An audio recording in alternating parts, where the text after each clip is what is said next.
Men's Fan Club. Executive Men's Fan Club. Omna nanu ya ni omkobo no. Omo share swag no. Omo share yang ma mi lusu me first match as a coach no. Saturday 22nd October. Saturday 2022 6 p.m. Womu di juma kesi. Come on, Saturday ebe na otwe. Saturday ebe na otwe. Ewo Bellevue. Se Bellevue.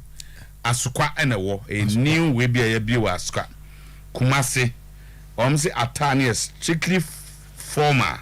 Normal lunch. Come on, formal near there. A chese and de rough t-shirt ne ade bi either say suit abeshe say African wear na wo sha washe. It should be formal dressing. Atade a wo sha obetim dia koba bi. Enkofa ntade basabasa bi ama. Omo lunch omko no. Yemu bisa no omo yi afima na sesen. Da bi enti na me be kire obeso okobia. Obetuma friend na amankwa. Number 0 unto obuasi. The number is 0247. Many. Oh, and I'm 0247. 5 and 6. 67 8992. Yeah. Yeah, clear our 0247 67 6992. And now Giga. That was 0540 57 5280. 0540 575280. And I say ubetimi afre Andy ewo 0262 me sure 938837 0262 938837 and no 6 p.m. Executive Men's Fan Club woman at Tom Safro for their luncheon and dinner and no beer name friend numbers here. No matter no the account chairman na usu ene Andy mu ne omu group ni nyina no mse amam fomra me promise wa benya ho atimi akobi no ebeko yie papa ta pedie match no omo ne swag match no adanse na obedi e won se me gibi intimate ni ama adanse na obedi e nti no omo ya big boy aya wo kwa I'm your big boys. For me cover bina minko. I'm your big boys. Some on media for be cover. Any media na cover be so could be a friend number. Enko man go phone go. Friend ya man number. When your media asembi ani. Wo dia no answer. Wo be die. Semi friend omo. Na chem go na answer chairman no me friend no mfa. Na usu no. Sir. Me friend no mfa. And did your family call. Nti se ko ba se chairman se me mrade ameko. Ene ade bi o ka so be no wa ye me dia me nko sen. Kotokolana Brune Asari, Acheampong, Tedeku, Sheriff, Apau, Buodu, Morrison, Zeze, Amankuna, Opong, Mukwala. 3-1 at the moment goes from Zeze, Mukwala, and Opong. Sanity. Asari, Acheampong, Tedeku, Sheriff, Apau, Buodu, Morrison, Zeze, Amankuna, Opong and Mukwala. That is Zerbus 433 formation and all day. This unfortunately go football power. 433 no. Sounds a war variations be the style apeso bono no. Okay. Na no bi na yakobo yanka mukunye no. Alaja can be so chiayen anope. Anope o se ni wo ye ni law. Aye. Minimum da. Aye, but the entry details no. That be na what? Oh my details. O start say what dey ba na. There be. Alaji say a man phone calm it down. They are working very very hard to make sure say they also mu ye bia kwasi ada no. On the year. Tama na o remind me say 3 year. Una so no ko bi me na me remind him. He's aware. I say it's football. And a man forced to trust us of folk. Said they are doing everything humanly possible. Say omobetimi over tennis score line. Major headline no. Only alaji nyadwana. Oh min kasa by Edding. Okay. Say me kasa me ni nyadwen die me kan sa na ma nye fair to him and football crowd in general. Okay. By Edding. Ne mo mo yo mo ho a say we asini pa kasa we bibia pesa we bibia betima ye. Nti ye ta mo chi so mo nyiro mo no mo nye ne hwe. Oh, say ye bompa ya to mo chi so mo nyiro mo no mo nye. Tama nye hwe se ye se na wo pesa wo fa no me so go fa some remi. Sack all the players if they don't qualify or if they fail to qualify, don't vote to win. I say the adwenkyerɛ ni nyinaa no ni nyinaa o say ye fa o ye etie o hu how can you sack all your players o say nyaho aye bi da oh that's it o say nyaho aye bi da ringi changes massive sweeping changes o team nim and tama me ne the second bit no me ne bote nya adwene but players no o ma ho keka form they should lift themselves up they are playing for House of Folk they should know obi nka nkyere wo mo say a House of Folk no tama o kai say maybe House of Protestants players no body see one is what stadium was okay menkai omo hwie yi aso mu no ayi lie menkai tama okay what was so what are you impugning no can say me say the House of Folk radio so near oh I'm not impugning anything no so why this example me say the House of Folk we know no players na ba omo ni bre omo ni bre tama they see what oboase no so who say ye je foul na bote dem ni kana football na de akoto ho no mo who are we can na no ma we can na for mo so kakra because they are playing for House of Folk House old players in a crunch meeting today almost say we must qualify tama and old players ni so mo hia na omo wi am person mo champagne for no so na afei no omo timi ko champagne for no mo kan sam kire omo no kan sam kire players no enti tama and 4 p.m. or 4:30 on by press conference coach no ne a player e be share some for no na ye ba me ba be special request bi me questions me no am person some for no ko mbusa mami enti eno de me ba be be na wa ya mami tama this is coming from Bafrowa e hear me am their headline no give the local players 6 slots in the Blaster squad for the World Cup.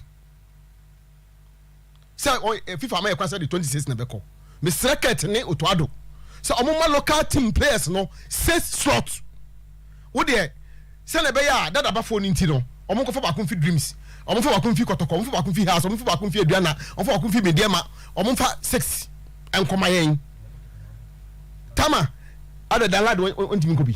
Na mo samsa kotoko han ya. Tama the Ghanaian clubs and I said the local clubs no say Blasters to me qualify out of the group stages and they stand to benefit $750,000 bam from FIFA straight. Top players yeah kotokoto player back kra nuru sa GFA sponsorship nuru sa winning the leagues come to so nuru sa enti Derby I come last one pay us for winning the league kotoko players cry foul. Okay, Captain. Let's go straight. Me headline. Let's move straight. Well, thank you very much. Thank you very much, Otuo. And then some more. You be cancel. Yeah. Now, like I was saying, many surprised what happened to AC Milan. Also, no, me how I critically I did my analysis. I first game in England. So there might be a strong team in Italy, but to be honest with you, the Italian football no, so still drop one drop. So the assertion of Scofield Ricky might not be strictly by the OKBR. But for Sana obey, yeah, you must watch out. You must operations. Or say, please extend my greetings to Harry. The only thing is say birthday no maintain but okay what the extension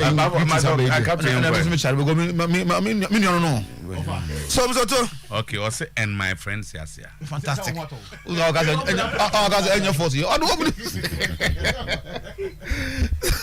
so those demand here the be ma that's what the mommy but also it was a game clearly AC Milan, they are not up to that bill when it comes to European competition, and not the level are 2 competitions there. And they're not making no. In the first leg, I was sitting out with a striker, and I gave him no cost. Me some boy I'm going to striker to know. Now, the team not ready for Europe, and I know me can say one of the teams when it comes to European competitions Mr. Two, no one that say we Real Madrid through one aje kasi no. AC Milan pesati no petra o bom dia ka ho. But enye AC Milan team no. So the assertion that omu team na J Scudetto no the worst team in recent years no. I agree with Sir Ricky on that. I think that they need to do more. Look at AC Milan team. So AC Milan team are building as a more koto on attack no. So he's Zlatan, who is almost over the top everywhere. So to the next striker, AC Milan Kofano will be Giroud. Or no, na or me bench our Chelsea. Hwɛ ekoba say omo say be a transfer mu a omo kofa obi asan ba no say Giroud no wa anka open an upgrade of Giroud no omo kofa Divock Origi. So when we are playing against Chelsea no one so to you know the level. So I was telling you say Chelsea record no dey call Italy. It wasn't anything good. I know that Kito any about 7 games of Italy so to them call him from. But against AC Milan and looking at the first leg how they tamed the AC Milan team. No BBR was not working. You could clearly see the end for no me wonder say a better than some few children and there's 1 or 2 players on my fit no. Able to understand that AC Milan team no. So I knew it was not going to work. Of course, the record no eba early. But a player Fikayo Tomori Misoto I'm surprised. Even in the first leg, he was hopeful say all call Stamford Bridge no. Misoto who's a Chelsea boy and one team making a Oko AC Milan. It's not a person to prove to Chelsea supporters say at least maybe Oko no why rise it. In the league not bad. Even the last game on board against Juventus, Fanta was able to score. But in that game, it was a faux pas, disappointment. One of the goals I could share, now no one no to me, Akla want me, and and so in the game, now I thought to say, over my flip with that because I say he had a bad game in England. So now we're hopeful say that game and never so your friend saying stadium no with my BB. So it wasn't different from that. On the 18th minute, he was recorded and went out. So I think say the AC Milan team must set up.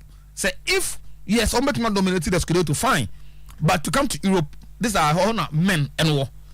Now Sometymer Abanoma replicated the staff of my year. We are say Tromuna, Mizoto, and this team. Okay. And this team, Juventus, Mizoto.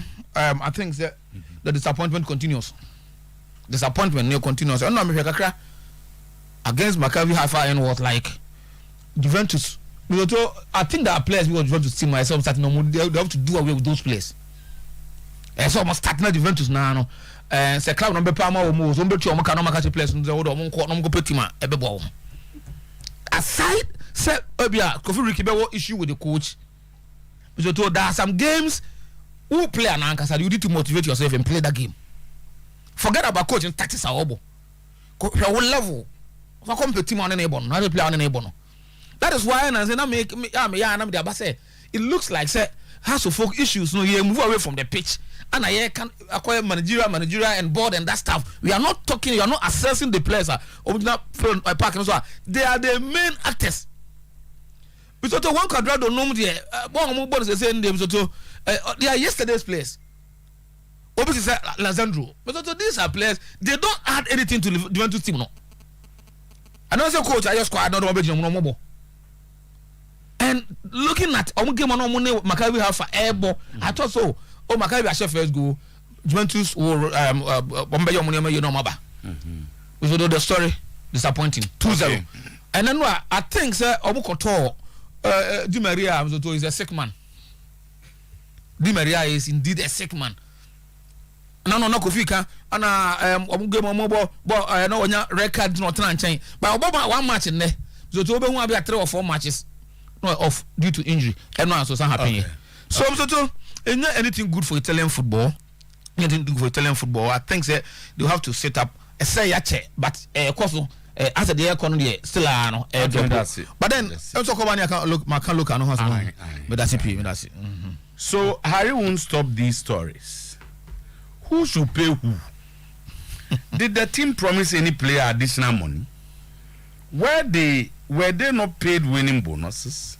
Whom are the said players calling for the team to be paid them again? When there is peace at Kotoko, people don't seem to like it. Ben, blessed Ben. Okay. Jibo. Akwaba. Ankoye. Oh, I'm going to say Mbappe drive number. Referee events a Shefet. And Adama. Why may I enjoy a good game and I was San Siro. And from what you know, if you are doing fair assessment of the game, based on what we saw yesterday, a ref in a rainy game, just to spoil the game, and eventually, and it's difficult to win with 10 players in football against a good side like Chelsea. So what's the mention I say? When you have such decisions as referees taking, maybe go to me worried about Tomori record, but say my Tomori record. I didn't know the reason why Raheem Sterling Sujina Park and also boy till time you real game. Onokwani incident was more clearer than even Tomori there. But sometimes But my evidence, Kaka. What born again? I am with you. Meaning, say, Bon was a video now. Bon for a Sterling video into screen, so now, main cancel Kakrabi. And son of my baton. Bon, what dear? Until you was a while, try to find it. Try to find it. Yemfa, I Sterling there and to so. Then I will show some videos, sir. Say, meaning, say, refugee mistake. Even a mom war VAR, Europe. I'm about the top league, top football. I refuse a second opportunity.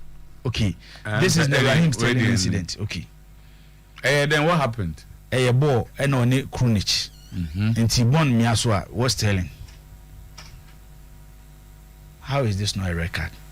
Jabon who could tear player. But also be a battery. I'm on a record. The video no about or there. What was his decision? Just a foul, that's all. I'm on a card. No card. Any. How? A bookable offense. As to red card, I don't know, but a bookable offense. But he stepped on the nine could tear play any job on. Shane leg, what pay on a nine, no, dear Kutiano. Then I left him. Well, they just watch the video. How is this not a record? So tomorrow, the any record, and then I win a record. Such incident, But you see the blind side of the referee. Only Pana whistle for a foul. Also see what the blind side of the referee. And you told say a game we want say on say sometimes the other man difficult when nipa be analyze Milan situation and sometimes me quiet and say last season in the Champions League Mizoto NC1 and NC2 more than 3 occasions. So we share Milan Champions League season last season. Kosha Milan ne Porto. Kosha Milan ne Atletico Madrid. Then Milan ne Porto bim. Porto 1 in Portugal. Porto in Italy. Then Milan ne Atletico Madrid in Italy. Born again for sa video no and 2 screen so. On say football, we talk about moments. So when your moment now want take advantage, it's me punish you. It's a Milan supporter. This is the tomorrow incident. Any that way. Also, my record, why penalty agreed and Tiasium. Sabon Twaswa, last season Milan FC Porto, Zutu. Where Milan Atletico Madrid, well, last season. As at this stage, na Milan lead the game in the 1-0. Ena Bernard Lama, born on back beam, Bernard Lama, and then Sabo Bobo Tomori, Ebo Kalulunsa. Oh, the VAR, Mr. 20. Lama na Nesabo Bono. Then the next time, Yakobo or Nesabo Boakobo Kalulunsa. Then the referee herself for a penalty against AC Milan. Record.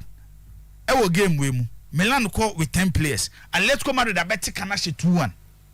It wasn't like a game Atletico Madrid they dominated. And this is against FC Porto. Ismail Benaseni, Mizotu. Then Meditaremi. Ebe Pierre Ismail Benaseni not to baby. Referee ignore Mabobona. Look at this. How is this not a foul? Eden away a foul. Referee yineni. Omabobo atonet. Omorini. Then Porto ya by Italy. Player then in such ball. Referee in your penalty. Meditarami asa foul Ismail Benaseni. Not David Luis Diaz Akobo Boashe. Wabobo this bizotu where Portugal there no they say we screen the kama. She baby is mebe na say and na baby amedi ben be tarami ehwe. So we share the way so ye Italy there no born again oko wachidodo. Any we Italy there no. Ti born ban anim kakra bizotu we. How is this no a foul? Boy. but referee allow it Emma play twice. And because of this incident, the next thing was Omako Bobo Ashe. 3 seasons ago, Milan and Manchester United were Old Trafford.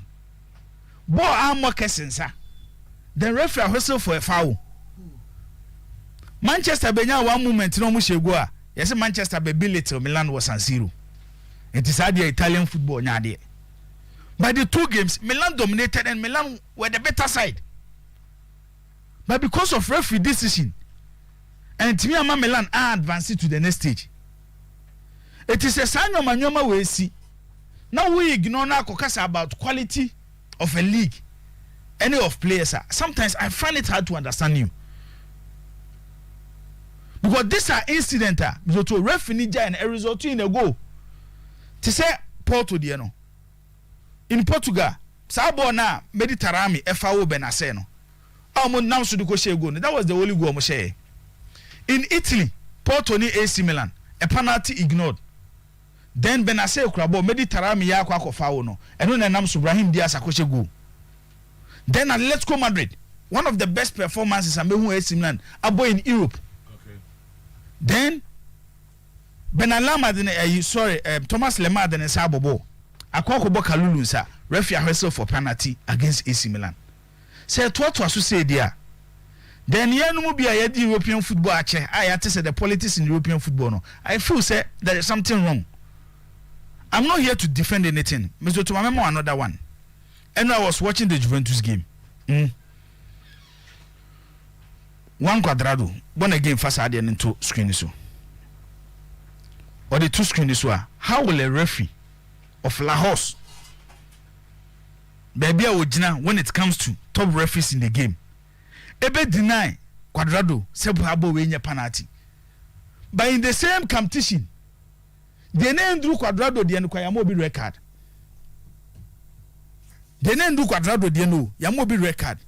Last season in the Champions League, Liverpool be share Inter Milan 2-0 it was San Siro. In Anfield, Inter by dominating game. Then a useless record to Alexis Sanchez. Is to born in the what they say. So tomorrow the end your record. Adena win your penalty in your record. Bowie, adena your penalty in your record. Eti me tiase say Zoto ebia Italian clubs are not to the leveler in the early 90s, early 2000s no more no. But decisions are econo. It's sad. Okay. How can you use the tomorrow incident to just say because before the record I the penalty in the bayano. And then I Chelsea a better side and now they have shown something just over the mass ahead of AC Milan. And then I know more show. It's getting worrying.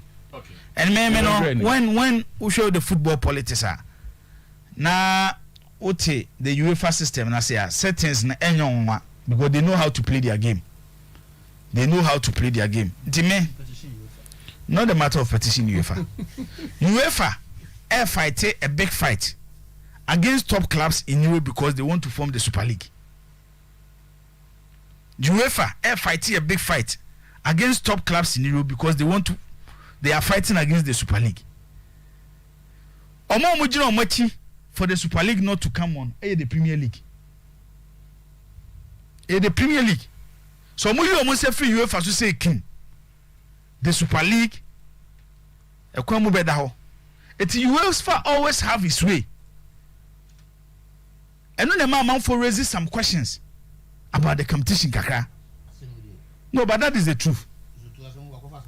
And yes, but that is football. Maybe football politics. At a point, Ebia favor Melanda when Berlusconi was on top of his game. Said decisions wouldn't take you San Siro against AC Milan. No way. Because I'm gonna the grandmasters, I'm gonna control the system. So what did the match say? Until a drew stage be a sanity. Until referee from Germany. So AC Milan lost because of the referee. That was bad officiating. And your assessment on the decisions of the referees. No, red card there. On Senkofo try to explain the law. But football you use common sense too. Who's a Tomori, any player now? I kept asking myself, it's a penalty fine. But red card here, it look a bit harsh because no one that's aggressive. Also try so move back. So we conclude say and not the mount at all from no. And therefore you whistle for a penalty. Why do you send him off? Because of our own. No, my Matthias. So I'm saying that it's a penalty. But then it will be red card. On say you're found where you see that you see aggression and a certain conduct in the player. So you don't deserve to be on this field. So what I say, of course, one more can strictly by law. No, I said Dino. A crown say count down. I was said was the canon. One more time one. Gabriel Jesus Pijana nine. Thiago Alcantara born in and go for club can say soft. But by law, what bono? So what I say, Entibasa, you try to give your own interpretation. And then I said, beside you, now make a change and say, me, the reason why I will not complain about that penalty, and they say, I can tell a baby, no, Jano. That's who say, slight touch on Gabriel Jesus. Or my referee the opportunity to decide against him. But he thought he was clearing the ball. He was clearing the ball. And Richarlison had penalty be against Arsenal. Gabriel. He thought he had penalty. Go look at it. Oh, you're smart. Oh, who said Gabriel would try to clear the ball. Yes. It will jab or not in Abyss. Yes. But see, in this case, you see a play. Also, no. You know, but the time of no pulling okay, so it's a penalty. It's a penalty. But why red? So I don't buy into the red card thing. No, as for the penalty, so, can be. But I think the red card. A book up offense. With the red card, usually when you play and be prano, you pushed him. You were violent. I mean, your conduct was unsporting. What I say? But obvious goal scoring opportunity. Yes, but if Charlie, Akoya say game me. This is a Chelsea. I said they were coming into the game. First leg 11-11 Gremwiding. Now go for you and now more out of it. My organizing then red card. Maybe who read them? Yamshimi dear. Anyway, you say Oma way record agreed. I didn't telling the any record because you have the VR referees anyway. So Oma na kwa school, but school really no coding. But in there is something do stay saying na my fe Galeani mo Luciano Mogi mo. Sometimes you need that there's a grand conspiracy against Italian club. But I would say there is something wrong when it comes to the Ghana Football Association. So much me yen to favor Obia. I don't know want to say UEFA to be to favor. No, is that the assertion say almost today? No, me little knowledge about European game. Any UEFA. My memory example, like 1993, when Marseille won the Champions League. You real competition in Nano. Then a court in France. FNA out say. So they say pin be ha. Both teams are quay. Agrimboni woman red card. Where Makai behind for the Juventus. They say the same competition. Who's the way they was said that go piano aquano Agrimboni one team. You bless. And I want to ignore you. So yeah, Ghana. But that incident apart from any tomorrow all statistics according to live score send ebia say onye credible na majai the beer favor Chelsea because they were 10 because they were 11 and they were 10 by time and they were that's a starting I say work that time and 18 minutes no way and me Mizoto it's good Milan ewo no one destiny in his hands in the Champions League. They have 2 games to play against Dynamo Zagreb and Salzburg. Win the 2 games and qualify to the next stage. We will come back again to discuss a Milan-Chelsea battle. I can promise you that. Me say, we will come back again to discuss Milan-Chelsea battle. Me say, Milan won a destiny in his own hands. And to win 2 games. Which I know a typical pen drive. Yes, which I know Milan will deliver and qualify to the next stage of the competition. Tama, your good friend. I said we won't get big. Oh, there will be the message drive for record.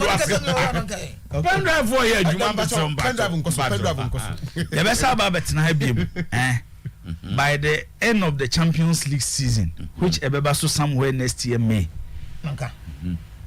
Ebesa be discuss Chelsea any Milan beam o the chorto. Champions League yeah buye. Yeah buya. Ebesa be discuss Chelsea. No other ones time go na. Ndoto.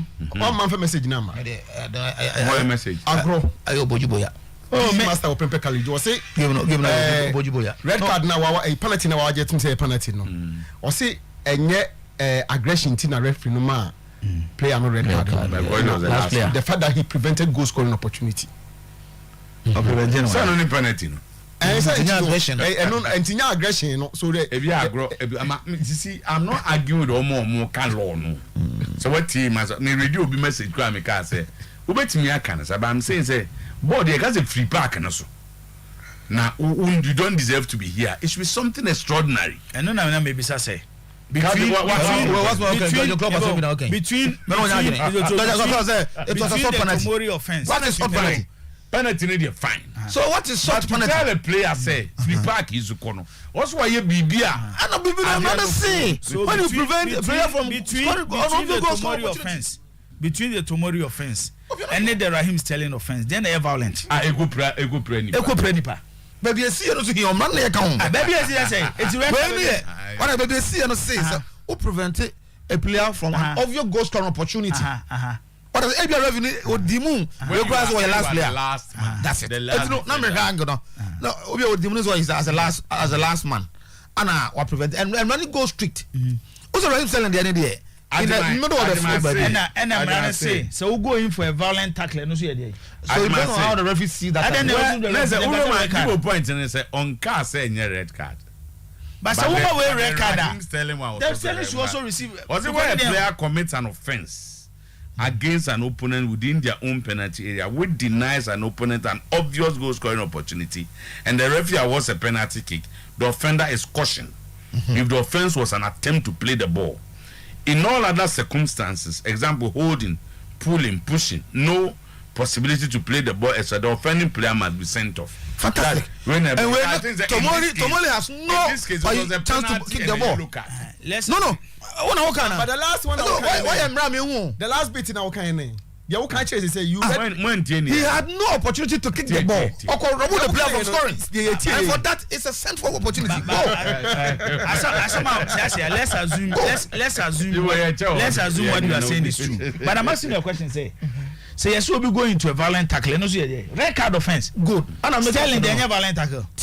No. I didn't say a referee. It depends on how the referee sees that. And now would you quote the same runner say? We'll be going to a violent tackle. A record. Consistency is the issue. Yes, I'm being consistent here. I'm talking about not you. So I'm talking about the referee, okay. Not you. Yeah. Good.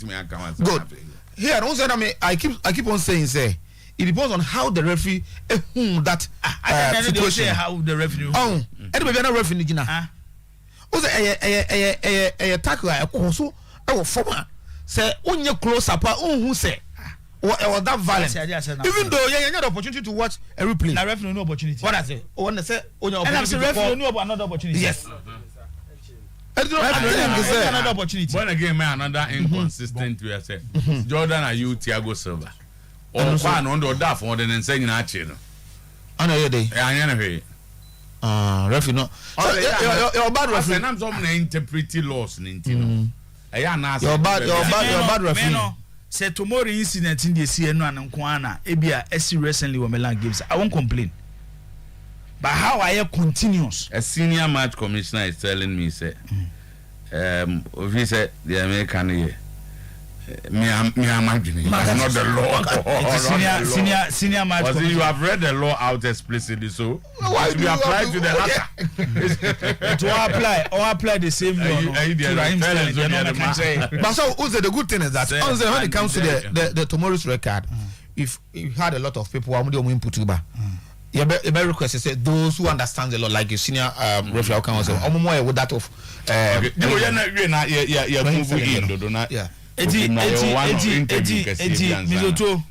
what I'm trying to say is you will be back again after the World Cup. Champions League will be back. And Zakito writes, Jibo has really surprised me. The leaders of the Super League, Real Madrid, won the Champions League last season. if you ever has anything to do, it should be against Real Madrid and not a non-performing AC Milan. Let me explain it to you. The Spanish La Liga is not in support of the Super League. Get this. The Spanish La Liga is not in support of the Super League. Real Madrid and Barcelona won La Liga is in support of the Super League. The Italian league. Was it then Real Madrid won the Madrid, Florentino Perez. Chef Reno UEFA president, you know. When Florentino Perez lead Real Madrid, he's not even stronger than him. Madrid, what I'm saying is it depends on people leading the club. Omo leading club near factor. When Florentino Perez lead Real Madrid, by football, Real Madrid becomes the biggest political party in Europe. Okay. Florentino Perez lead Real Madrid. Why not Chef Reno? They said that when Berlusconi was leading Milan. So what did the mechanic say? How dare you?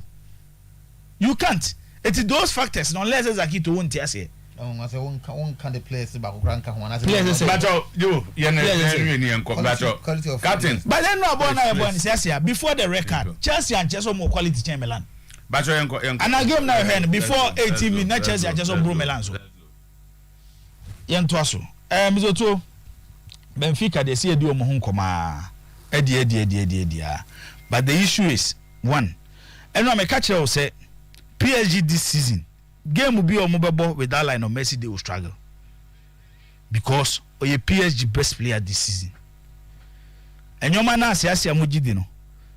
Statistics nessa anyo mano. As Asia Mujidi or Mudi rate players nessa anyo mano.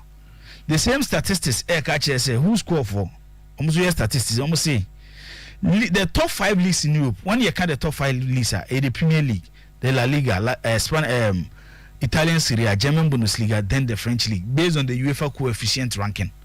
It makes them the top 5 leagues in Europe.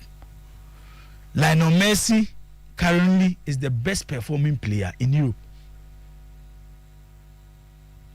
And will be a watch PSG game this season behind so too.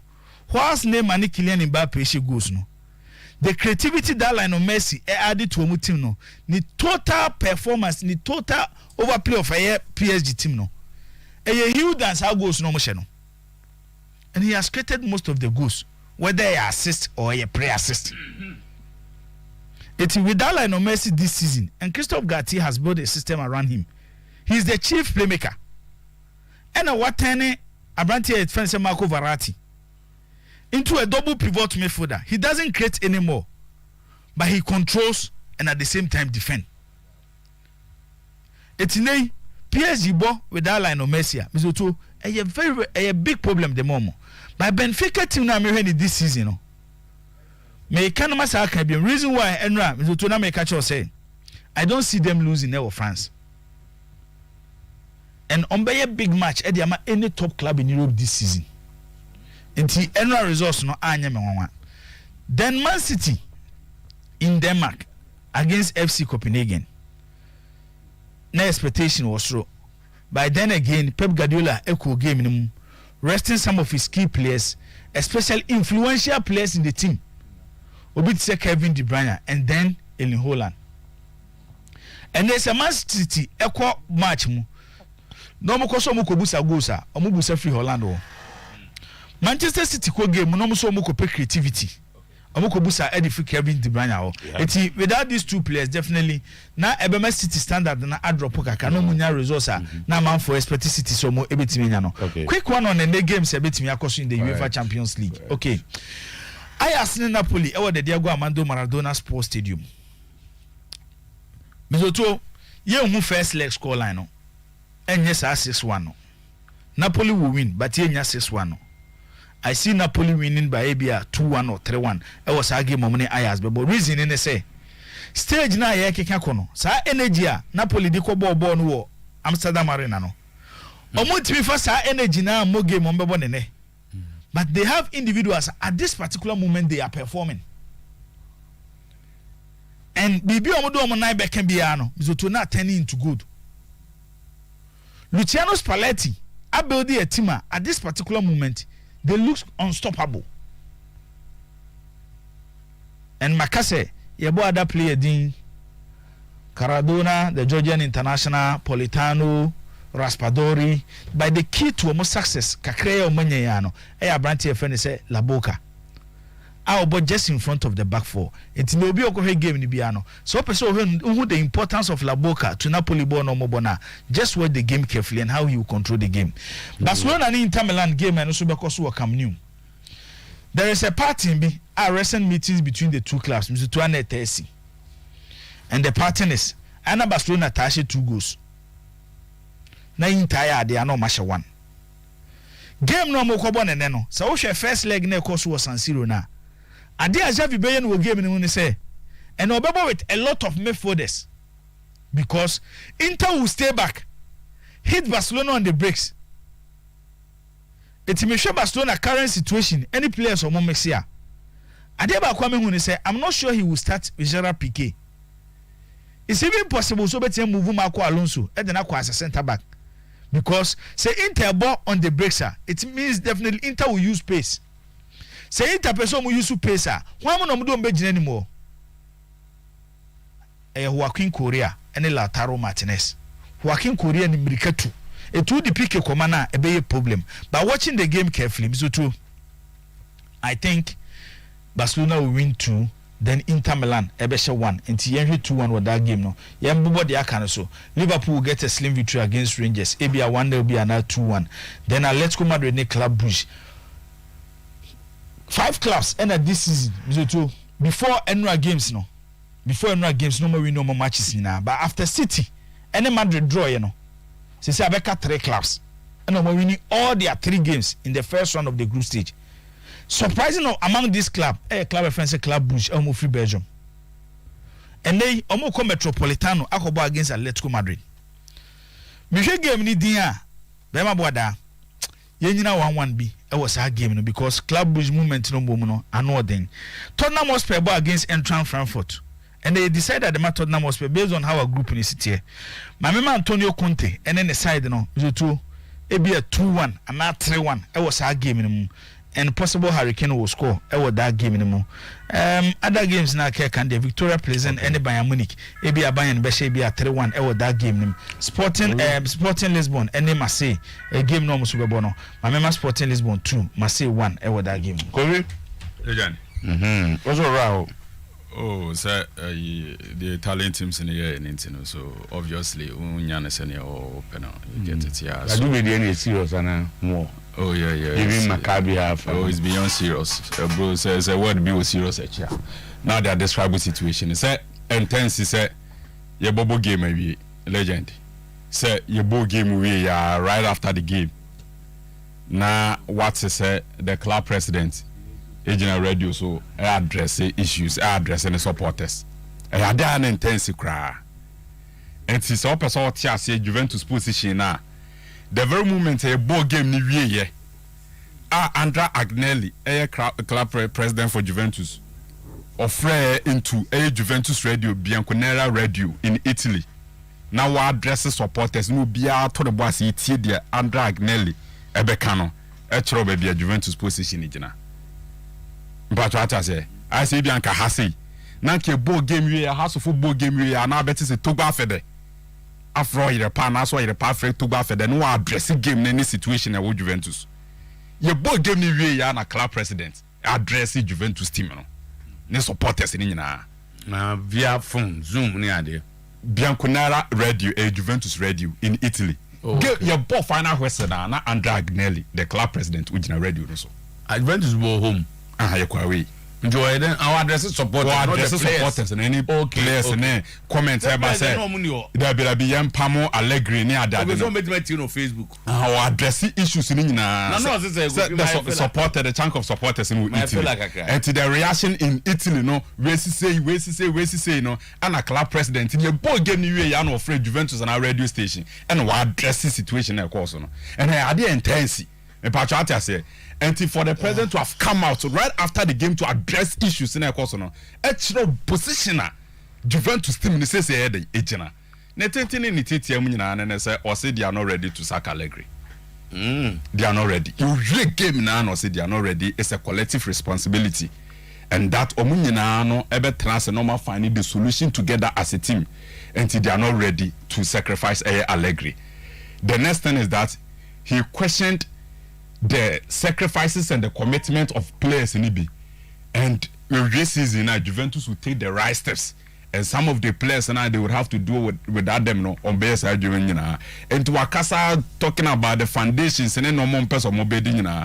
But legend, see, Baby Ejanano. President beats me Akasa Simwin, you know. But me when they say a true crucial moment, Allegri, only season we say. Okay, pie maybe me be show video be the chiro. I'ma make chiro say legend hwe kakra na wan kasa for interpretation bra. Okay, say Juve ko board the fair Champions League game. Say they course waiting no. The idea is that we lose dressing room no. And legend with the football chi win himself one big problem of football pa no. When players decide some best sabotage coach. Why DS now their football no. Philosophy ne tatters no omon pe. Na so mo form say akata na win himself on survival. And yet one big issue, say players decided say who coach no. Why there's an MP and why and also there is no way about survival. Okay, say Juventus first game of boy against Paris Saint-Germain. And now I heard Di Maria about game name. Before so Bebana Brighton no boy game need be the Aban Juventus. Cardios Milik. Milik and I bought Juventus pa. And Allegri Milik free move with 20-25 minutes to the end of the game. And your book came near no, and na Di Maria Ebusa Melek say, and ye then a mass Allegri, and you free game now open, born now open. Looking at the performance now with them, and ye then Allegri, and you free game them. Legend sad video here that screen or so no. And now some na me kind, and no did more about Abisine. And no did more about Abisine. And then right after this is sa game na boy after Paris Saint-Germain, and na other Renaissance. I didn't see na you free mu. To make catch of ya say, Di Maria is a big boy, where big figure our dressing room ho. The very moment the big boys begin say or more question what tatters, you know, there's a problem. And when you produce another video, be born for side video, I wanna and then Italian journalist when in our say this is a clear case of players of Munyo Margins on Bobama Allegri. Bomb side video no. Sa string of 2-3 passes no more bobo on a touch no. Italian journalist on person say. Eye kate players na sheda de omoye no ma sheda Quadrado Vlahovic McKennie wa ma me triangle bi but again produce sa video na me fan legend ade omo sheda bobo na touchene they wouldn't pass to the target, they wouldn't work to the tactics of the coach because omo lose faith and trust in the coach. Any legend had here to boss hwani you boss bra to boss ni hwani ye pa Quadrado new or pass it. Look at. And I born bedroom Vlahovic about to true. Same video was circulating all the Italian media. And I coach in born in them. So what is happening? Allegri him what the players are doing. Who say a nipa me send gina ho. Ya the boy na Quadrado. Same video na Jibo produce here say the referee should have given us a penalty no. The discussion is that Quadrado jira ball no he didn't make an attempt to shoot the ball. Etinan just what said that. And just what Peter and I all ball na to net and you push it off the ball. Jira ball no and to referee demean said it was a contact. Sa ball we are Dama Quadrado a player in front of Quadrado decided so ball na ball no. Vlahovic aje ball no or ma simple pass or ball need to throw. Di Maria has questioned the tactics of Allegri in the course of a game. And he's aware. He is aware. No man in course of dressing room. And made the mechanic say, and right after the game, Andrea Agnella Akasa, the medium say, wait, Nelson no Kenyano, anachronistic dogma, baby, anachronistic dogma. It's a matter of time. Anachronistic dogma. And your level. Kimbu is an anachronistic dogma. Anachronistic dogma. We will get this. No, it's only a matter of time. Then Bezam said, the prof speaks. No, see. The president says that. The president says that. Coach in the bed, Everton. Once a legend. Samu coach we you know Emery, right? Emery buy you be man a time and penny for the backing. It's a matter of time. That's what I'm trying to say. It's a matter of time. President in between Akasi. Best at what was to say, that's a place and he decided some best sabotage. Quote now. President no only choice than to move him more. Only choice. And this is the situation. Now, Meneji say even with Kesa, our problems may not be solved. Even with Poba. Yes! Even with Poba, your problems now, solve it. The reason is legend Mama Yibi. Kesa from Frontina, boy. Any ball be born in the first season under Pelu.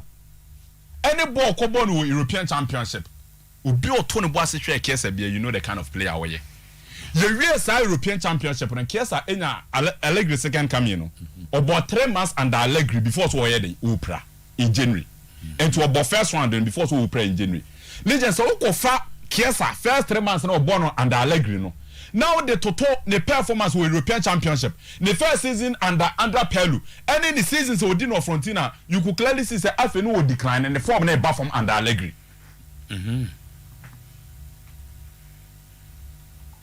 If this were buying, there's no single Juventus player. Allegri, one player ultimately said, this is a standout performer. One. And now what can I say? You don't see any Juventus player ultimately taking ball, taking players on.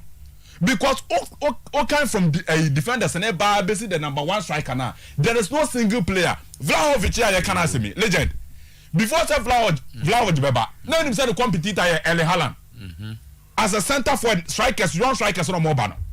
When him say the competitor and the direct competitor, Obiase, Erling Haaland, Dusan Vlahovic. These are the proper traditional number 9. In world football. And then Tobias and then Vlahovic. He is a confused dude and we drop pitch and so. Confused dude. He's confused, so much confused. It is over Vlahovic, over Di Maria, over Mele, over Paradise. Anachronistic dogma. Confused legend. Over I had Di Maria. Di Maria ne Paradise. Who Allegri who Ginas have placed 2 places so for 2 good months.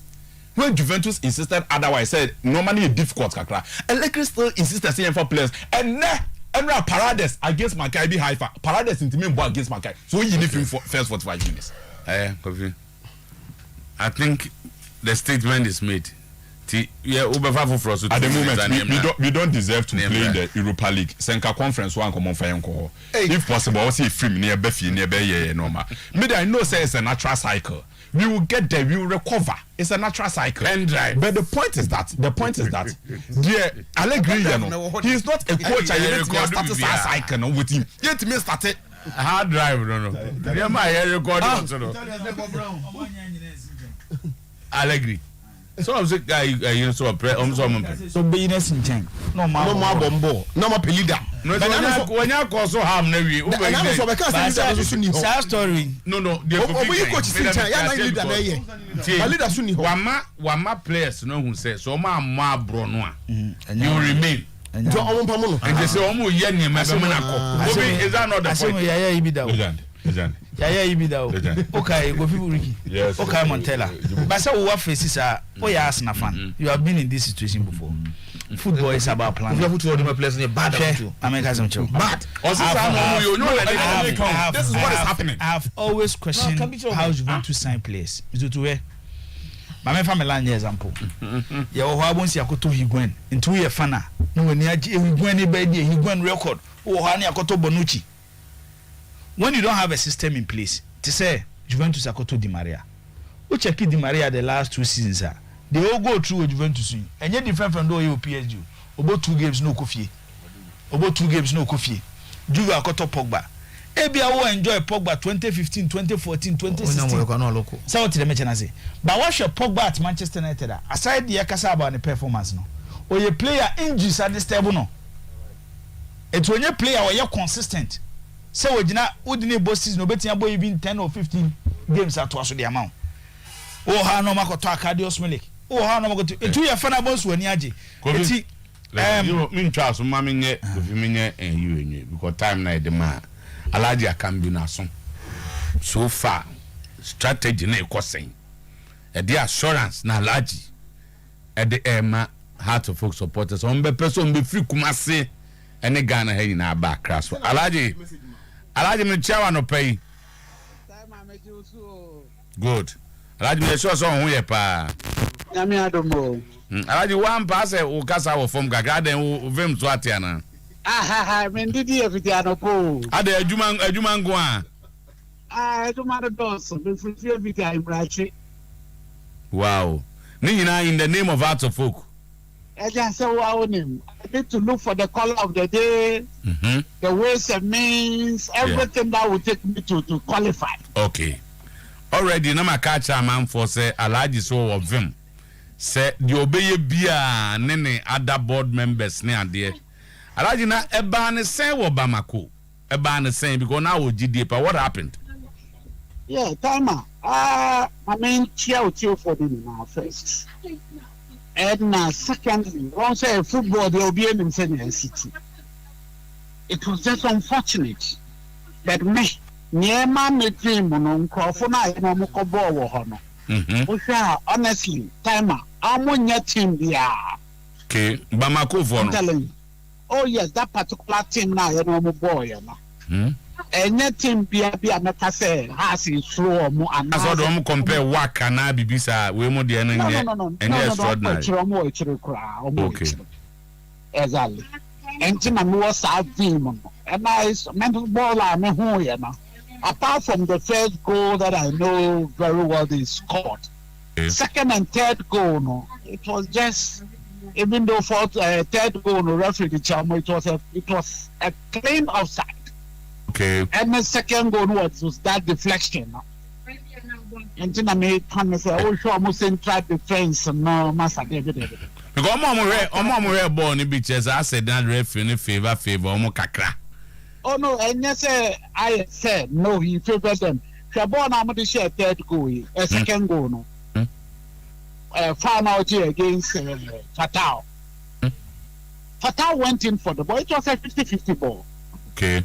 But Fatal, I mean, the night can't ball, and my ball look like two. So I don't see the reason why he would give that free kick just behind the box. Okay. Meaning, say I had the heading officiating be fair. Oh, I had the own say as of folk the SB. Everything is fairness. Okay. I like never been did that coin my unya vim. Say you can overtake because usually in football. Normally 3-0 score line ya na heading, so be over 10 and then maunya vim side. Oh wow, let me say a results no. I think I saw a team went away over 3-0 already. If my memory serves me right, so away so I'm gonna buy a home. Myself, Timer, when you look at the caliber of players we have in our team currently, yes. I mean, and also the American can say nobody can tell what really happened. They were on the field of play. We were sitting afar, watching what was going on. That's right. But hereby, and also they have all given us that hope that they will qualify. I mean, how you respond to almost say, coach, then enough time with the team. And also a contributee. They see our bad coach any team no hono. Officer no so beboa. Oh no, yeah, for sure. Nobody will be expecting a coach. I will take a team just for 2-3 days. I think he took over on Monday, Tuesday, Wednesday, Thursday, no more 2 coin. So and on Saturday, no more ball match. Yes. I believe he has done his best, what he can do. Okay. But that shouldn't be an excuse. Everybody will be expecting, say yes. I don't know where the Ebekwe and so that is where we need to go back and check the drawing board. Here, making sure, say, I mean, the right thing will be done now, so that we should be able to overturn that scoreline. Okay, because Ubenyana be a former NCC officials, former.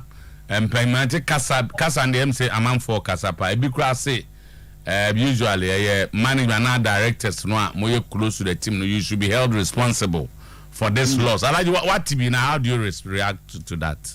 Oh, they didn't TB this akra. Because Aziz Kasai Kakra, Ura, friends and Tete Isaac, Tete TT brothers, and Mukabina Kradam they say supporters and chairman on Friday he's calling for every supporters Namrana is possible.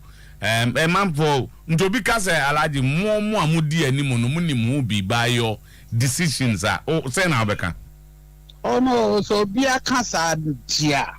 Then I'll say it's unfortunate. I'll rather say it's unfortunate. Say those words from Anum say we should be held responsible. Why should we be held responsible? What are the reasons? As a board members, board have provided everything, every need that the club needed. I mean, for the team, for the playing body, including the technical bench. Everything was done perfectly. So Sebi, to say Coach Mimle can say maybe to the whole way. You can say on social media. Also, Dr. Nyaote Maklo will be the coach. I like about 9. Well, okay, provision of needs, no. It just said to be after examining. So yeah, the also ye bia. Na nimu to say is he angry now? Oh, Togbe is a strong man. It's hardly you get people like him in this country. Okay. Or no right that he was cheering us up. Wow. This is what I'm telling you. And I'm telling you the gospel truth. Yeah. He was rather worried about us because or no one copy or no fee. And you call Lusu 3. Yes, I'm not a tin amount. So anytime he calls, I hope you guys are okay. Then we tell him we are 100% okay. Okay.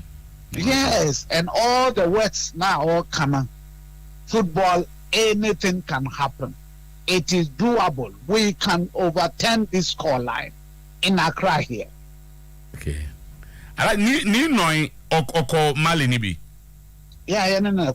Okay, because there are reports he wasn't in Mali. Now, all right, Serbian coach na modena bano so or on the better bench and answer or best started a bench.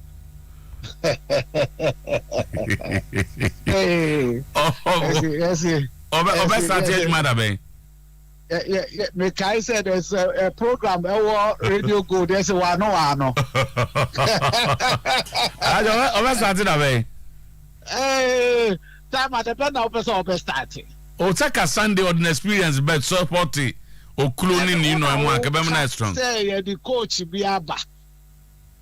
Me tea na me no hwe. I like na say 10 hours say be ani bi aba. Na next week has be official announcement. Me kan just say o say that one country and I say person be kan sisi a. Masa me nim say coach be ba. Oba no ye ready. Slavko Matic. I don't know me say Oba ni ye ready will announce it. Sunday there any coach is coming. Sunday they will observe from the stands.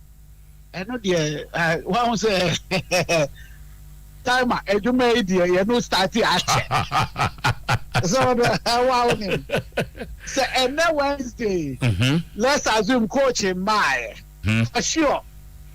So coach Beba cry, you know there's nowhere or better na bench. And to be stands. So you so experience now.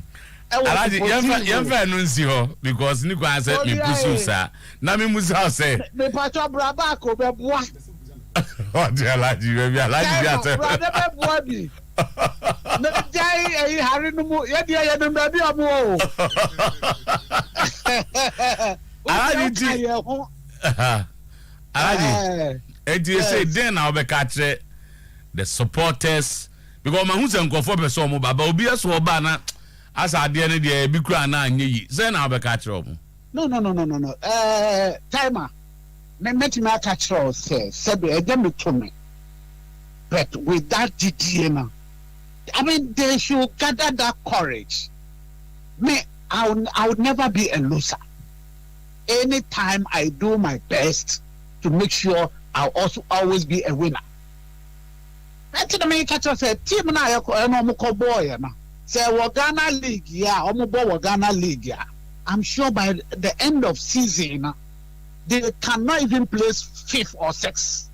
Bamako for no. Yes, that team say let's assume say yeah first team no about GPL wa. It has disease last season has disease. O dey problem my. You got it. Alajuka ways and means. I say no spiritual na den no because we are on it comprises of a whole lot of things, including the color of the day. It could be the flower, it could be the handkerchiefs.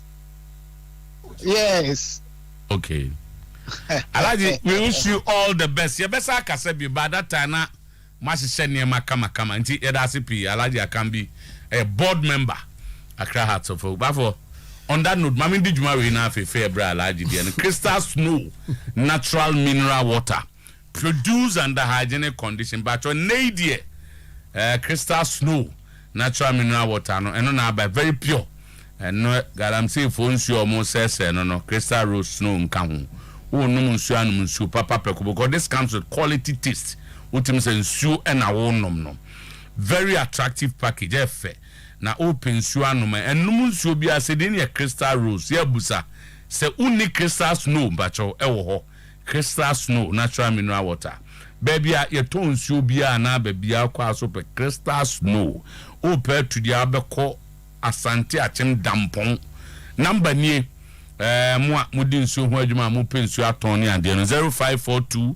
625070 0542 625070 Unisem Cement Grace Race Company Limited ena ediaba mo di dwuma mason for contractor for ankran sorry school ena wusie dwuma die bia wudia uhia cement no kai Grace Race Company for Unisem Cement no dia ba no so concrete and blocks and tiles plastering na wo ya hia pa beboa ne bo enye den na mum se si de no a na ekro Kumasi Santas run about opposite Unity Oil Filling Station e ho no ma so ye kase wo number near 0273 664441 0273 664442 0273 664443 0273664440 pebi nanko bosome fra hu bank enne ye bie ye branch kase baako Ota for mile 4 miles wa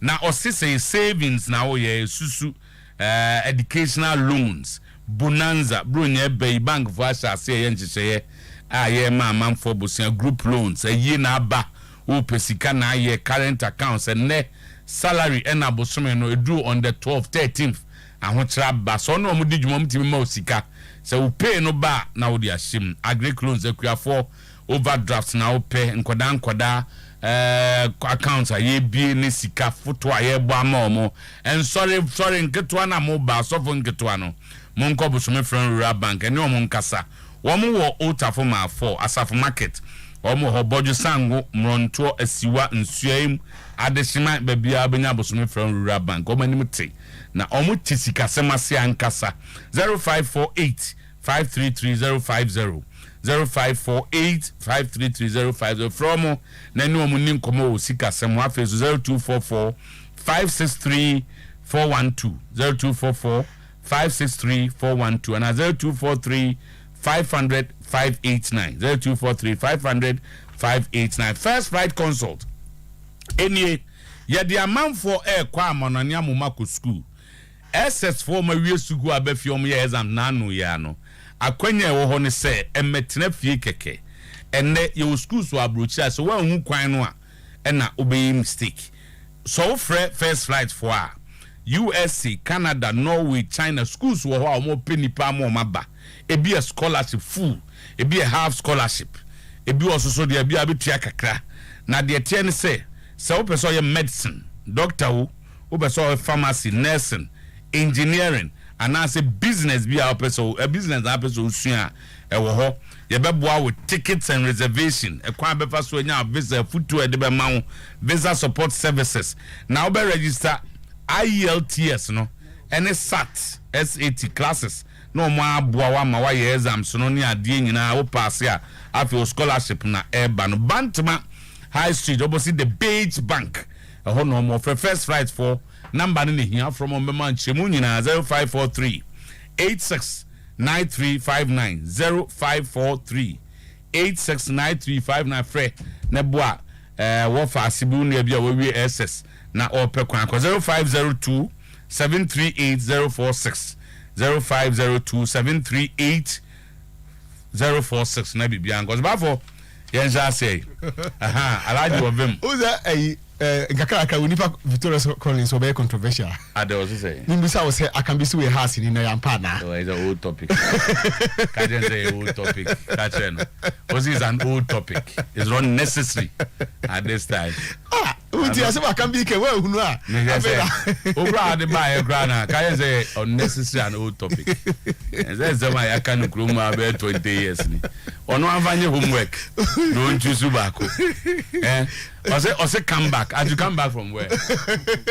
I just say I'm doing good journalism. You need baby Tama me paso bibi kakra bi. Na wadaroma me say wo de eba mathematics dia. There be otiso. Bacho. Sasudan kwa say Onka is a Kotoko 3-1 Techiman Liberty. I think the game is over, Anna. Okay. Techiman Liberty.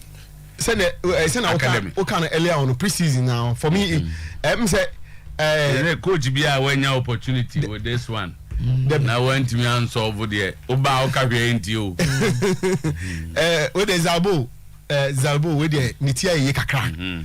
Because time now the buy no na sa preseason no koye we know say na ye G to West Africa no but it's obenya one that because of the Igbo league, you know, and for me it is good for him.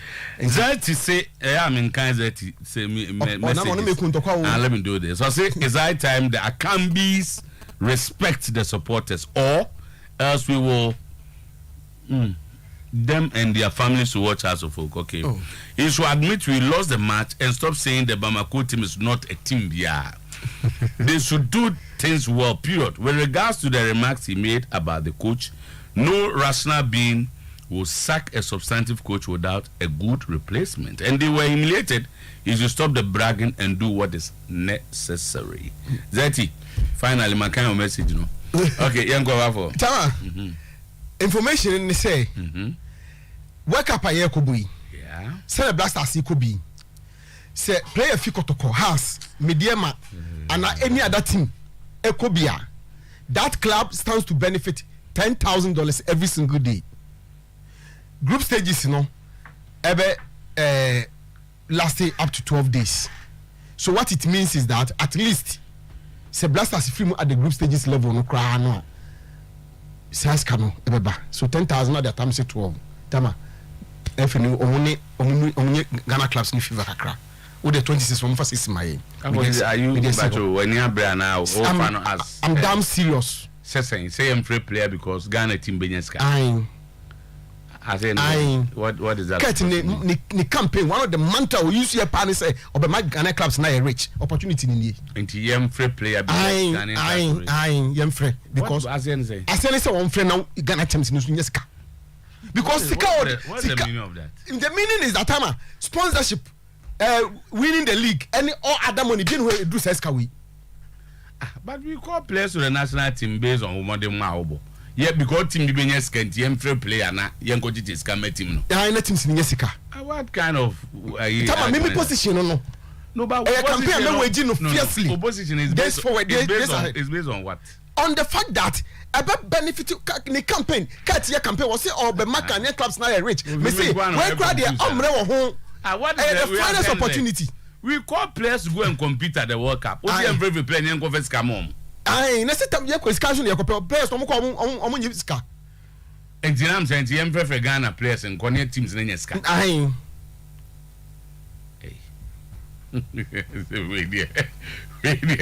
We call players because they can go and represent Ghana and compete well. If any team send a player who take him 11 wonders. They are called World Cup with players from Kimvesa. They were there because they were good players. Now they say the every player because Okwa Obibenyeska. Now how many teams they all Ghana? 18 player teams now Omubo Premier Division. Omo why the Nkona one na say anything mean they mean no suggestion no. And now be in ye we were refining am atiase. Tama. No mention what there. It's inform go because Benyeska. Ombe team no Benyeska ntra.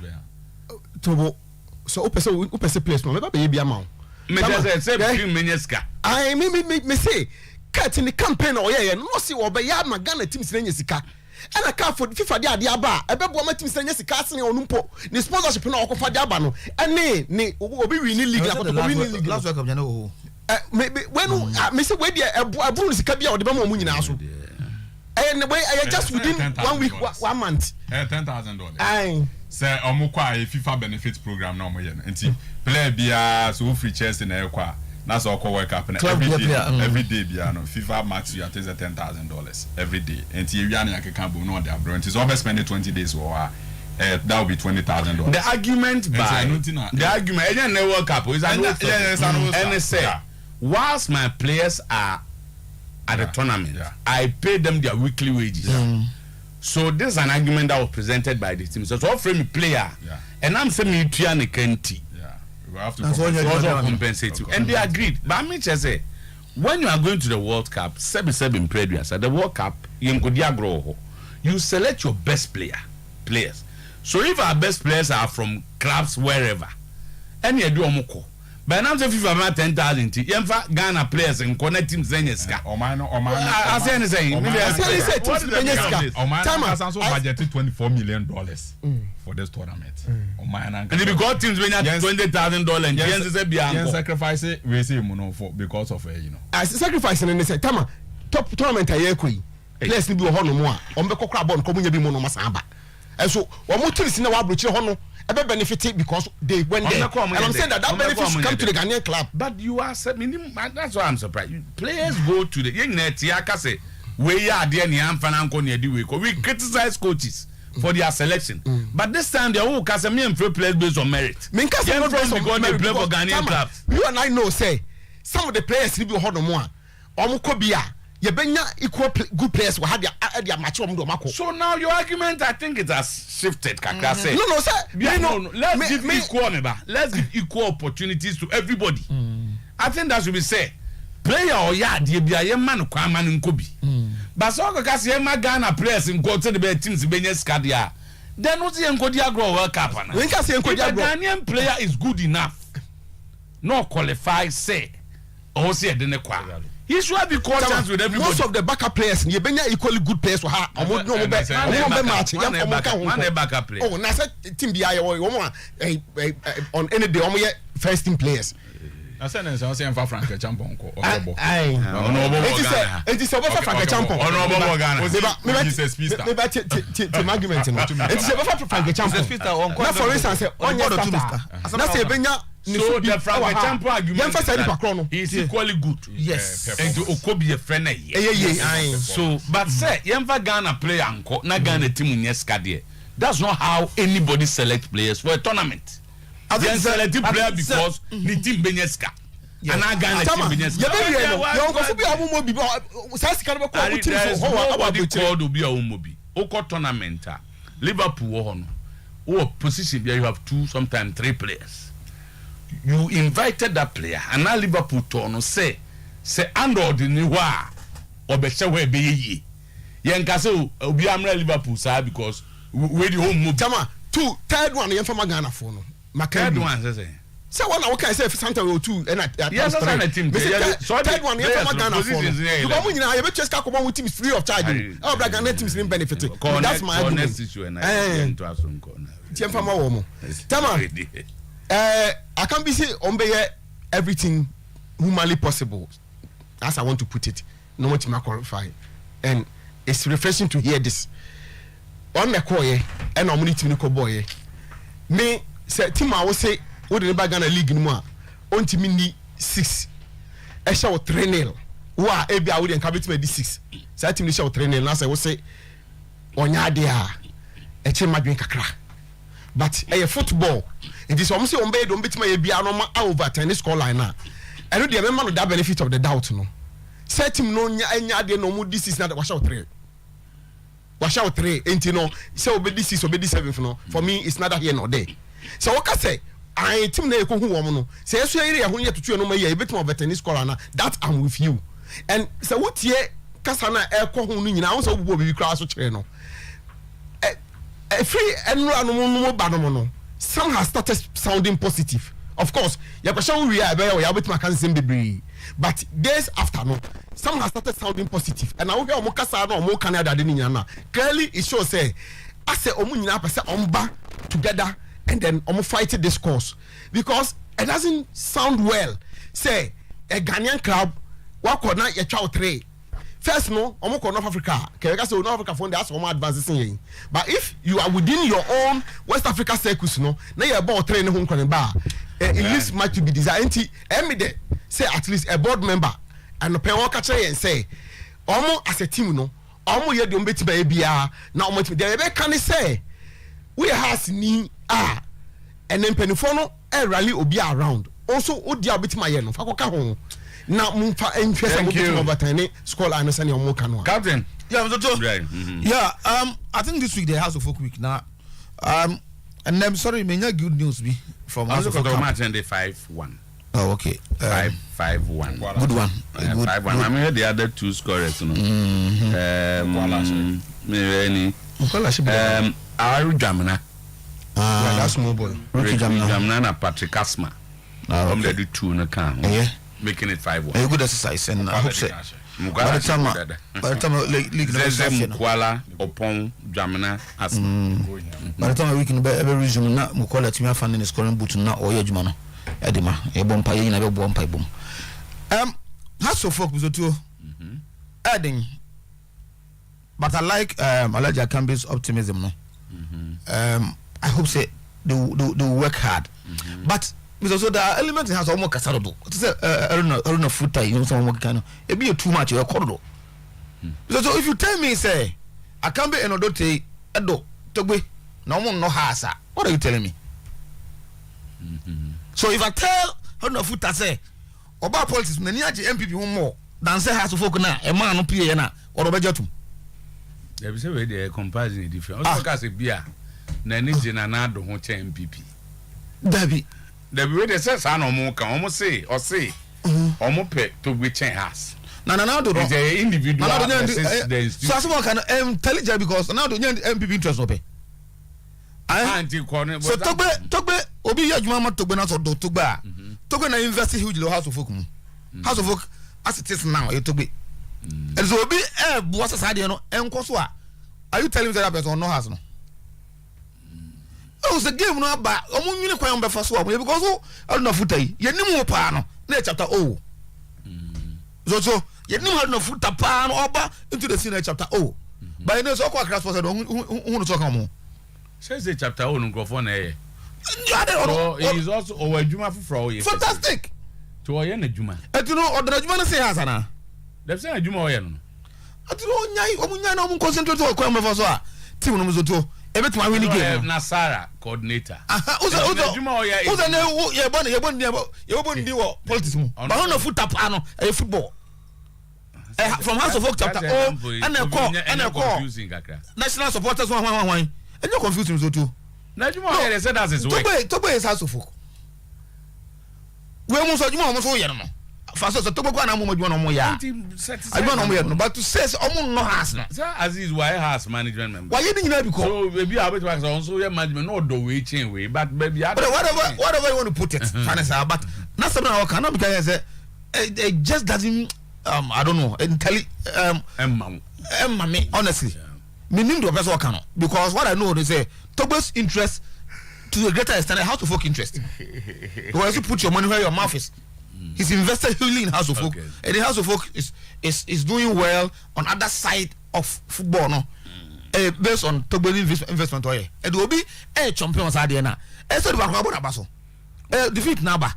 Yeah, I hope that the Acheampong can beat me over 10. No, yeah. So to me, yeah, fine. Oman to me, and yeah, you go back and prepare and come back. But Casa Baby, no, I heard I call you too much. 2, Mr. 2 and final. And final, fantastic. House of Folk, finally. So too, Omo, Memphis, Omo, Yana, breakthrough. Oh, a free banner. Now instead, so too, a House of Folk delay, no free banner delay. What the problem was that there was a clause, a free banner insisted on moving settle contract them or be signed. And House of Folk don't be reluctant. So move for So no more pay. A House of Folk. I insert this clause in. That's only yeah, contract negotiation and table. Gabriel Martinez is in China 3 times. So that's he takes 90,000. Or say on GBB less than 200,000. Who finds him on delay? And so if you think that player and say the man on that and cost so much, now be the open for no afashim. And the time because has the delay and the House of Folk ajatum. And the House of Folk ajatum say. So then the contract is signed. What I say? So I don't give someone get signed that. It has the delay because me say you free the delay. It has the delay. Okay. What I say? But no so juna ho. O ma juna ho ache the ofo ko buy no ma jatum. Oh okay. Am I nay? Clause in clause man. That clause me to I'm not permitted to say it. Okay. Oh. I'm not permitted to say it. Clause no. Yes. And then you know. Can say ba mama. O say na e kreti ade bi say. Anything that comes around $150,000, take it and let me go. It is now almost over. The can say na say kan no na ko mu hia na mo ye. But then no training said no essay no. And you know most likely after the game or be sign. That's piece of good news. Yeah. It is a good news for us. And I want to believe that with that miles also what is on here. Akunedin. Kosiada. Balaji Akambia Manaye quite easy. No na me quite when Osaka supporters na then you call for their support. But Omani easier. And only be no. And on the ban. There be my supporters in TSS game na ye born Sunday no. Ntokwa na edi nti mo meka ya hone enko ntokwa no. So say mamun so based on explanation no de my no. Say AS Bamako for na nya de e no mo share house trade na it's house asampa o. Sunday so masa. Yeah, the bian it is how. There be T. Omunya amwa kakra. T. Or to go back with deflection second goal no. Na third goal referee na man koye. Then if fatao if second goal no say foul na referee. But my first goal no nkwa na. No, then first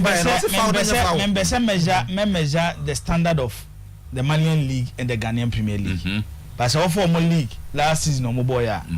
Anka has modern ball over the Ghanaian League. Any AS Bamako modern ball over the Malian League no. Can so be anim. It's a fun for me. Yes. Last season Mali League no AS Bamako the 5th. Also 95-6. Omba yes in house. Has AD6. Na dey no Africa, omu GBB. E dey be chiro mu. And has D6 over the Ghanaian League. AS Bamako ni Joliba and about the Malian FA Cup. Omu fen Coupe de Mali. Coupe. Yes. It's a Mali Cup. And Joliba e share AS Bamako 2-0 final no. And has so share Bichim 2-1 over Bayera Sports Stadium. But not Joliba every need the Malian League. It's Joliba for Champions League. And because of many AS my Rem Bamako a ball the final of the FA Cup. The 5th and I has this has the last 2 years Marco Toko. So what you mention saying. Eti Miloto they have make a crane resource na has a pen. My father has a folk resource nyina games omubo nyina last season. Say me pese me nya resource a omunya against teams on Ghanaian Premier League omunya bia e betimi dey has either they will play on penalties or qualify. Emu no enkwanya mienu baako. Pen omunya last season a etimidi game ne call even on penalties and that was against Accra Lions. Has omu 3-0. Has highest victory last season was 4-1 against the Chima 11 Wonders. So 4-1 now could be seen on Sunday. It gives Real Bamako qualification to the next stage of the competition. But to only say surprisingly, after Haas last season victory over Gold Stars 1-0. Wonder she has 2-1, and no you 1. Haas ne Karela ball 1-1, and no you 2. Kim Pfizer she has 1-0, and no you 3. Olympic she has 3-0, and no you 4. Haas RTU show move 4-1, and no you 5. This season, Haas elusu 1-0 to Aduana 6. 7 Hearts the Olympics ball 1-1 and 8 Hearts ne Kotoko ball 1-1. What the FA Cup ne kan ho a Hearts of Folk last 9 games omabo after movie victory omunya against Gold Stars. Hearts are winning 1 game pe.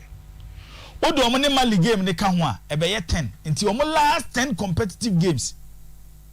Last 10 competitive games Hearts are winning 1. Eti based on the analysis na ye no, it doesn't look like a side that is strong based on more recent games on Mabono. It doesn't look like a side that is strong based on the analysis Elijah Cambiano. But Makacho said football about with a lot of factors, especially so per victory about with a lot of factors. Factors ni bini say.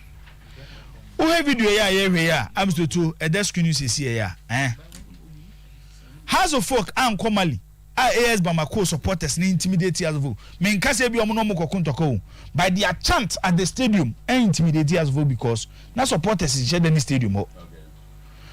By Sunday game mesa kebiem say me the House of Folk players no opa betimi high pon baby abeso odomodu. Even by Ghanaian league standard based on what they have shown in the Ghanaian league they are not the best team in the Ghanaian league and they don't have the best players in the Ghanaian league. Based on what they have shown Galaxy there be send them a catch or say defend a year bit me because if you hold the best players Mr. Two yet you more league you now only sees now we insist say you have the best players in the league. It's not possible. And based on results here Mabubosin they cannot say they are the best in the league. Even this season from a possible 9 points team we have a 2 points adeba kwa a hard journey say bema boda football omo say yakobo match na results need to say ya baby a goals stay free papa no you expect your attackers to score a lot of goals. Okay. Has share 2 goals this season in the league. Omo about 3 competitive games. What the ban league the end be kan one na 4 games no mabo no has of focus share 2 goals. 2 goals no match ni nyina free defenders. Inti adwuma na ye kan nya adwuma ketwa.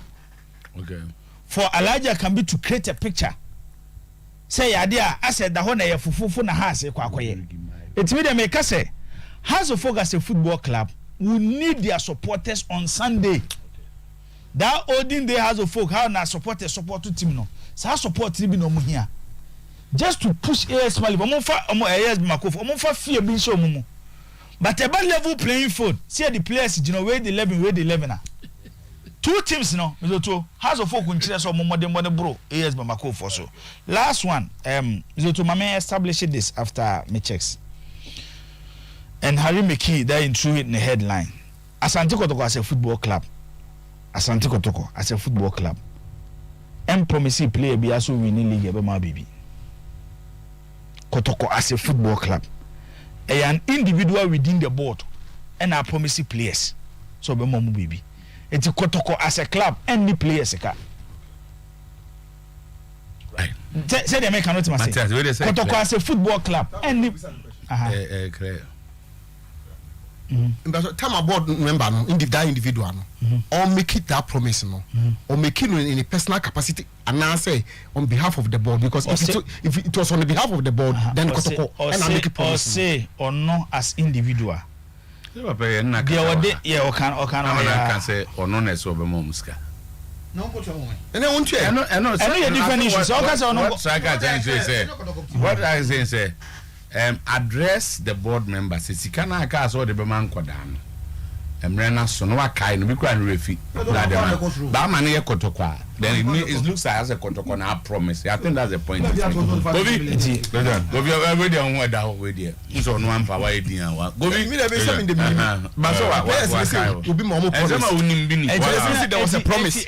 Was there a promise? Was there a promise? Yes, there was a promise. So the promise must be fulfilled. Alaja can be. Yeah. Akasa. But don't he's calling for support for the club. And I think say enonia dia if man dey benina no ye no fia se na be House of Folk betimi enya support on Sunday near hwese betimi aye the on play that be na me adoma Thursday comment go for ba me go for ni be declare they want to support you to travel. Oh, that is fine. You can officially say no one. Yeah, Thursday night, so by Friday morning I should be there. Legend near ten. Now 50 budget and I still all hands are on deck. Oh, sir, out of all supporters of Mobua, Twitter friends, and I some money or mommy who harm. Yeah. And I appreciate all of them. And legend, but a reverend father, because he is still contemplating.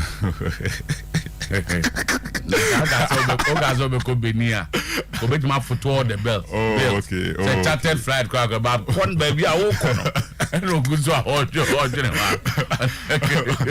But ciao. And see, legend, Elijah can be a also don't go so where you think about whether he can. Oh, Papa, father, the main trainman on the also see for also boy. Chemos who don't call also on the. What do you expect from you whilst in Accra? Oh, we say Namia Donati drew her Friday morning. I understand some my flight.